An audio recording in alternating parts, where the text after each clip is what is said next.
Hello বন্ধুরা, কেমন আছো? আশা করি সবাই ভালো আছো। আজ আমি আপনাদেরকে নিয়ে যাব এক অজপাড়া গায়ে, যেখানে প্যারালাইসিস রোগীর নাকি ঝাড়ফুঁ দিয়ে ভালো করা হয়। এই যে আপনারা দেখতে পাচ্ছেন, উনি হচ্ছে কবিরাজ। উনি নিজে রুগী। এটা হচ্ছে কবিরাজ বাড়ি, সখীপুর সংলগ্ন লস্করচালা। এর আশেপাশেই আছে এই অজপাড়া গ্রাম। আমি আসলে আমার এক ফ্রেন্ডের সাথে এখানটায় যাই আর দেখি, আসলে দেখার খুব ইচ্ছে হয়েছিল যে কেমন ঝাড়ফুঁ দেয়, কিভাবে ভালো করে, আর সেটাই আপনাদের সাথে শেয়ার করলাম।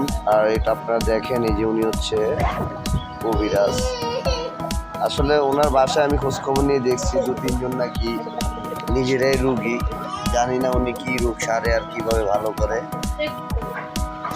তারপরেও অনেককে জিজ্ঞেস করার পরে বললো যে হ্যাঁ, মোটামুটি ভালো নাকি কার্যকর হয়।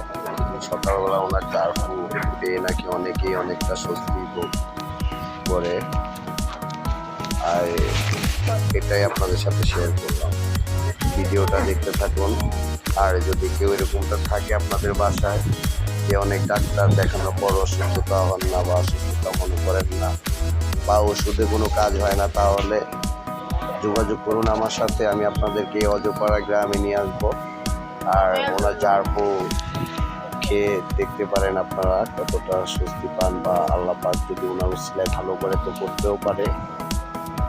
আসলে এখানে নাকি প্যারালাইসিস যে রোগীগুলো আছে ওনাদের ঝাড়ফুঁ দেওয়া হয়। আর এখানে আসলে আমি আসার পরে, আমি থাকা অবস্থায় আরো 3-4 জন রুগী চলে আসছে।